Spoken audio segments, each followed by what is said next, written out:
Kita lihat surat 19 ayat 97. Ini tentang Al-Quran. Surat 19 ayat 97. Ayat 19. Surat 19 ayat 97.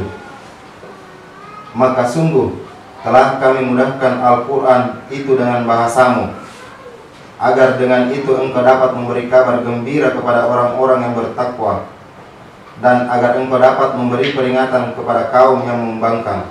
Jadi Al-Quran sendiri yang menjelaskan bahwa Al-Quran ini Muhammad itu diturunkan kepada Muhammad, ini dimudahkan dengan bahasamu. Ya. Karena Muhammad orang Arab, maka Al-Quran diturunkan dalam bahasa Arab. Ya, supaya apa? Supaya Muhammad itu mudah memberi peringatan, memberi penjelasan. Diturunkanlah dia ke dalam bahasa Arab. Al-Quran ditulis dalam bahasa Arab, diturunkan dalam bahasa Arab karena memang nabinya orang Arab. Seandainya Al-Quran diturunkan dalam bahasa Inggris, Allah segitu Muhammad, pada bilang Tuhan ini. Seandainya Muhammad orang Makassar, Al-Quran turun dalam bahasa Makassar. Seandainya Muhammad orang Indonesia, Al-Quran turun dalam bahasa Indonesia. Jadi intinya bukan bahasanya, melainkan apa yang mau disampaikan dari Al-Quran itu. Dipahami ya? Jadi karena kita orang Indonesia, kita mempelajari Al-Quran pakai bahasa Indonesia. Ya, karena kalau saya bahasa Arab di sini pasti bingung semua apa dia bilang itu. Ya. Kebetulan juga saya tidak mengerti bahasa Arab, tidak tahu juga. Baik, kita tambah surat 30 ayat 22.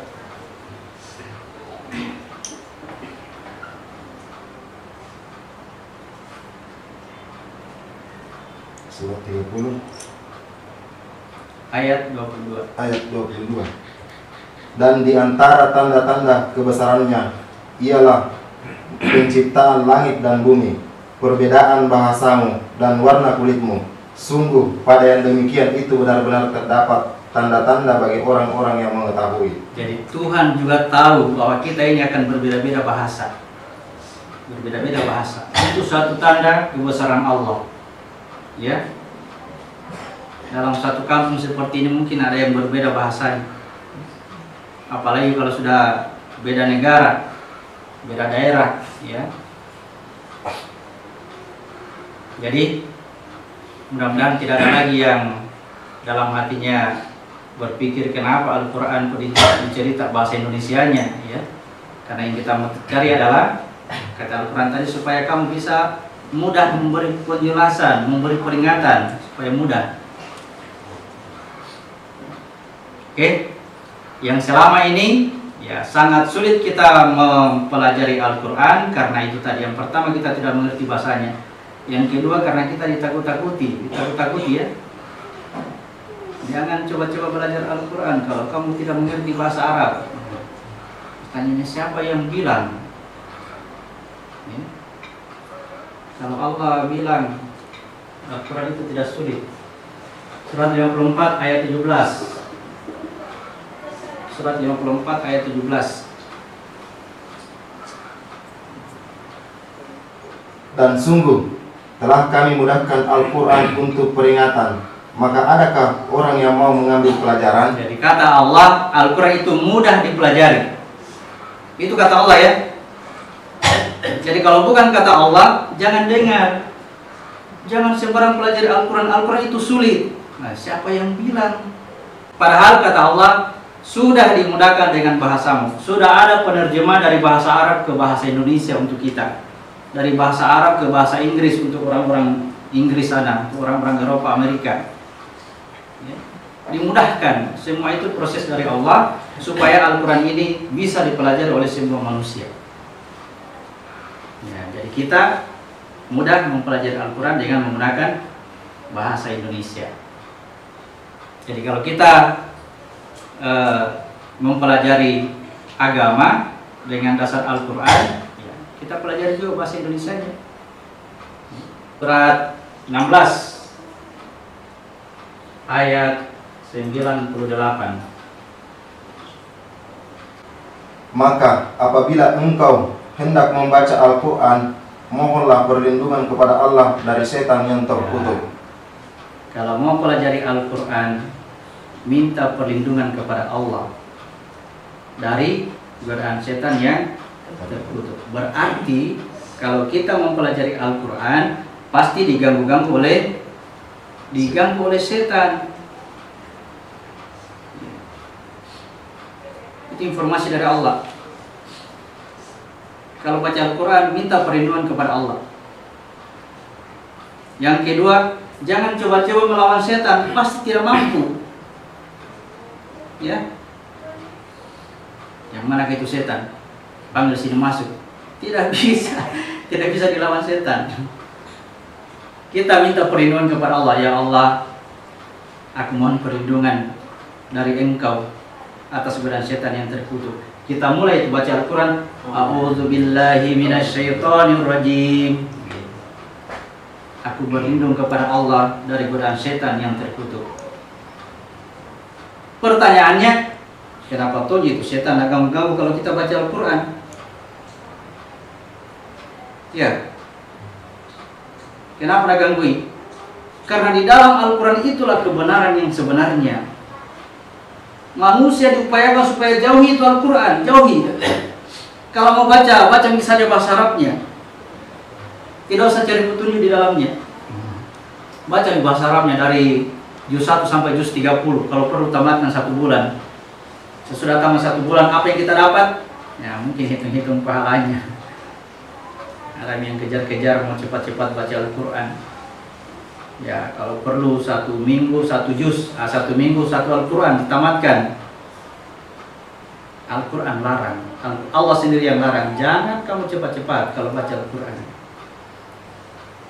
Ya, surat ke-75 ayat 16 sampai 19. Surat ke-75 ayat 16. Janganlah engkau gerakkan lidahmu untuk membaca Al-Quran karena hendak cepat-cepat menguasainya. Itu jangan buru-buru kalau baca Al-Quran. Bedanya dengan informasi yang kita dapat selama ini. Ya, upayakan 1 minggu 1 juz, 1 minggu 1 Al-Quran tamat. Wah, mulai berlumba-lumba. Ya. Bismillahirrahmanirrahim. Alif lam mim. Dzalika kitabul la raiba fihi hudal lil muttaqin alladzina yu'minuna bil ghaibi wa yuqimuna sholata wa mimma razaqnahum yunfiqun. Cepatnya dia baca, selesai baca apa dapat? Wah, berkeringat. Keringat yang didapat. Ada petunjuk didapat? Tidak ada. Al-Quran itu petunjuk. Petunjuk ke jalan yang benar, petunjuk ke jalan keselamatan. Makanya tadi setan tidak mau ada orang yang dekat-dekat itu Al-Quran. Nah, ganggu ini terus. Ya. Dia buat kita malas, dia buat kita takut-takut, was-was. Ya, salah kapan ini? Salah kapan ini? Jangan sampai kalau saya ikuti Al-Quran salah. Itu kalau kita sebelum ikuti Al-Quran salah memang dari awal, ya. Jangan merasa benar. Salah memang dari awal. Jadi kita ikuti Al-Quran supaya ada tuh sedikit kebenaran yang kita dapat. Jadi jangan takut salah karena memang salah memang nih. Ya. Wa wajadaka dhalan fahada. Aku temui kamu dalam keadaan sesat, lalu aku beri petunjuk. Itu kata Allah. Kita ini sesat. Kalau bukan Al-Quran tidak bisa temukan itu kebenaran. Tapi kalau sudah merasa sudah di jalan yang benar, pasti jauh dari Al-Quran. Sudah benar mah saya jalan begini. Sudah benar mah. Tapi kalau merasa tidak tahu jalan kebenaran, tidak tahu petunjuk, pasti buka-buka Al-Quran. Kita ini sesat. Ya, dengan baca-baca Al-Quran, mudah-mudahan saya dapatkan jalan yang benar. Apalagi kita rata-rata orang-orang yang sudah tua ini. Orang-orang tua ya, kalau kita lagi disuruh membaca Al-Quran dengan bahasa Arab, bagi saya itu saya anggap jangan milah, terlambat nih. Mungkin yang masih muda-muda supaya belajar bahasa, mengerti bahasa Arabnya, mengerti bahasa Indonesianya, wah hebat. Ya. Kalau kita yang terpenting adalah petunjuknya, ada apa itu dalam Al-Quran. Ya, seandainya ada Al-Quran pakai bahasa Makassar itu mau pakai. Baca Al-Quran, baca-baca terus. Dengan catatan tadi ayat 16, jangan kamu gerakan lidahmu untuk cepat-cepat itu membaca Al-Quran. Mau cepat tamat, mau cepat selesai, jangan. Pelan-pelan, sedikit-sedikit. Yang penting ada yang kita dapat, petunjuk yang didapat ada. Ayat 17, surah 75 ayat 17. Sesungguhnya kami yang mengumpulkannya di dadamu dan membacakannya. Kalau kita baca Al-Quran kemudian ada sesuatu yang kita bisa pahami, pemahaman itu sedikit-sedikit dikumpul ke dalam hati kita, dalam dada kita. Yang mengumpulkannya itu Allah. Ini janji Allah. Ya. Kami yang mengumpulkannya di dadamu. Kami yang menjadikannya, kamu pandai membaca. Pandai membaca itu artinya saya mengerti maksudnya. Saya mengerti maksudnya itu pandai membaca. Ya. Bukan pandai membaca tulisan Arabnya, bukan. Memahami apa yang tertulis di situ. Oke. Ayat 18. Apabila kami telah selesai membacakannya, maka ikutilah bacaannya itu. Maksudnya ulang-ulangi lagi. Kalau sudah dibaca sedikit-sedikit, ada yang dipahami, ulang-ulangi, ya. Kalau kita membaca Al-Quran begini, ini biasanya, ya, sampai tua pun tidak tamat-tamat, ya, susah tamatnya. Karena begitu selesai dibaca, diulang kembali, wih, ada lagi pengetahuan baru, ada lagi pengetahuan baru. Tidak ada tamatnya. Kalau tamat, ya ingat, Muhammad sesudah tamat Al-Quran 9 hari sesudah itu wafat nih. Ya. Al-yawma akmaltu lakum dinakum wa atmamtu alaikum nikmati wa raditu lakum Islam Madinah. Ini tamatnya Al-Quran bagi Nabi. Tamat. Sesudah ini 9 hari meninggal. Jadi kita ya jangan cepat-cepat kasih tamat Al-Quran. Tidak lama itu kalau sudah tamat. Bisa menghitung Muhammad saya 9 hari, kita berapa hari kira-kira. Tidak ada tamatnya Al-Quran. Ya. Jadi jangan kejar tamat. Apalagi kemarin bulan Ramadan pasti tanding-tanding. Berapa kali kita tamat bulan Ramadan? Kejar tamat. Itu Al-Quran petunjuk, lagi-lagi sekarang petunjuk. Cari kebenaran di dalam. Ya. Ayat 19. Ayat 19. Kemudian sesungguhnya kami yang akan menjelaskannya. Ya, Allah yang akan menjelaskan. Al-Quran itu firman Allah. Al-Quran itu firman Allah. Di dalamnya penuh dengan bahasa kiasan. Tapi siapa-siapa yang punya niat untuk mencari kebenaran dalam Al-Quran, Allah kasih petunjuk dengan cara yang kita tidak tahu. Karena janji Allah, Allah akan menjelaskannya kepada kita. Jadi tugas kita membaca Al-Quran. Allah yang akan menjelaskannya. Tapi sekali lagi, apa maksudnya membaca? Mencari tahu isinya Al-Quran. Itu maksudnya membaca Al-Quran. Mencari tahu apa isinya Al-Quran. Mencari petunjuk. Bisa. Jadi Al-Quran yang selama ini yang kita miliki hanya bahasa Arab saja, ya itu barangkali yang kita jadikan rutinitas untuk membaca-membaca. Kita tambah lagi, cari yang ada terjemahannya. Cari yang ada bahasa Indonesianya. Ya. Kalau tidak pintar membaca, mungkin ada yang tidak pernah masuk ke bangku sekolah, tidak pintar membaca, dekat-dekatilah kepada orang yang pintar membaca. Ya. Kemudian Allah yang menjelaskannya. Allah yang menjelaskannya dengan cara diturunkanlah rahmat kepada siapa-siapa yang punya niat untuk mencari kebenaran melalui Al-Quran. Allah kasih rahmat. Bagaimana caranya kasih rahmat? Surat 7 ayat 204. Dan apabila dibacakan Al-Quran, maka dengarkanlah dan diamlah, agar kamu mendapat rahmat. Ya, kalau dibacakan Al-Quran, kondisi sekarang saya sedang berusaha membacakan Al-Quran, berusaha tanda kutip ya. Apabila dibacakan Al-Quran, dengarkan dan diam, supaya kamu mendapat rahmat. Rahmat inilah yang menjadikan kita paham tentang firman Allah dalam Al-Quran. Bahasa Al-Quran itu bahasa kiasan. Bahasa wahyu itu bahasa kiasan. Nabi juga sering mendapatkan wahyu. Lalu Nabi bersabda. Sabda Nabi itu bahasa kiasan, bukan bahasa langsung. Contoh, kenapa sulit mendapatkan rahmat, tidak bisa memahami Al-Quran? Nabi bersabda. Nabi ini sabda Rasul ya. Malaikat tidak akan masuk ke dalam rumah yang dijaga oleh anjing. Ada rumah dijaga oleh anjing. Sudah pernah dengar ini Ustaz ceramah di mana-mana? Ya, apa itu anjing? Apa itu rumah? Rumah itu tempatnya aku, tempat inilah rumahku. Rumahku. Di dalam itu ada anjing. Pernah rasakan anjingnya selalu ribut menggonggong? Sibuk menggonggong. Apa ini cerita itu poster sebar dan malah sekolahnya? Oh, itu anjingnya. Ada. Kalau ada itu pengetahuan dari Allah tidak bisa masuk. Rahmat terkunci, rumahmu terkunci karena merasa lebih pintar, lebih baik, lebih merasa lebih daripada yang lain. Itu rumah yang dijaga oleh anjing. Baru dengar ya? Masih banyak kiasan yang lain. Al-Quran itu bahasa kiasan. Kita akan buka kiasan-kiasan dalam Al-Quran. Yang penting kita rajin membaca. Ya.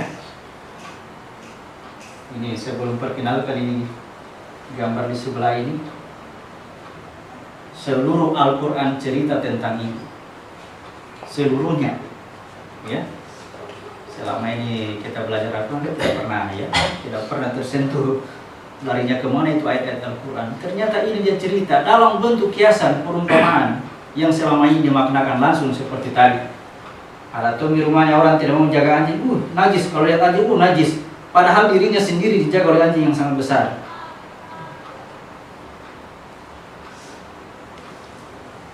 Jangan membaca Al-Quran di kuburan. Sudah pernah dengar? Sudah pernah dengar itu? Pernah. Itu yang dimaksud dengan kuburan. Kuburan ini di dalamnya orang mati. Ya, di dalamnya ini orang mati. Orang mati itu tidak bisa melihat, tidak bisa mendengar, tidak bisa ngomong. Seperti bangkai berjalan. Nah itu kuburan, bangkai berjalan. Kalau dia membaca Al-Quran, dia tidak mau tahu, ya, tidak mau tahu. Yang penting bunyi. Bunyi. Itu maksudnya membaca Al-Quran di kuburan. Dia baca Al-Quran tapi tidak mau tahu apa isinya. Ya. Jadi siapa yang sudah pernah membaca Al-Quran di kuburan? Paling rajin kita tunjuk-tunjuk orang itu sana ini baca lagi Al-Quran di kuburan nih. Padahal dia juga baca di kuburan juga. Yang berikutnya, hiasilah rumahmu dengan Al-Quran. Nah, pasti dipahami ya. Hiasilah rumahmu dengan Al-Quran. Apa maksudnya? Rajin-rajin itu tadi baca Al-Quran supaya rumah kita ini penuh dengan cahaya Al-Quran. Sehingga ketika dia berbuat dikendalikan oleh wahyu dari Allah, penuh dengan cahaya dalam rumahnya. Nah, kalau rumah ini dikuasai oleh cahaya dari Al-Quran, itu yang tidak bisa dimasuki oleh setan, oleh iblis. Ya. Rumahnya penuh dengan cahaya Al-Quran, setan tidak bisa masuk. Bukan yang begini, rumah begini baru tempel ayat kursi di situ supaya tidak bisa masuk. Tapi kalau setan dulu masuk, baru tempel ayat kursi, tidak bisa juga keluar. Tinggal di dalam. Itu bahasa kiasan, bahasa perumpamaan. Yang insya Allah ke depan ini kita akan gali-gali perumpamaan dalam Al-Quran. Banyak sekali yang cerita ternyata untuk keselamatan diri kita. Ini yang mau digali, ini yang mau dibahas dalam Al-Quran. Ya, kebetulan di sini sudah ditunjuk-tunjuk dari mana asalnya ini. Alhamdulillahirabbil alamin. Al-Fatihah ini ya. Alhamdulillahirabbil alamin, Ar-Rahmanir-Rahim, Maliki yaumiddin, Iyyaka na'budu wa iyyaka nasta'in, ihdinas siratal mustaqim, siratal ladzina an'amta 'alaihim ghairil maghdubi 'alaihim waladdallin. Ternyata itu pada diri kita. Kalau pernah dengar orang tua kita dulu yang katakan Al-Quran itu ada pada dirimu, melalui kajian ini kita akan gali di mana tempatnya pada diri kita. Sehingga tadi saya katakan bahasa-bahasa kiasan, kita akan berusaha memahami makna-makna kiasan dalam Al-Quran. Jadi sama-sama kita belajar Al-Quran, sama-sama kita baca, ya. Kita berdoa kepada Allah supaya Dia menurunkan rahmat-Nya, supaya Dia menjelaskan apa yang ada dalam Al-Quran itu.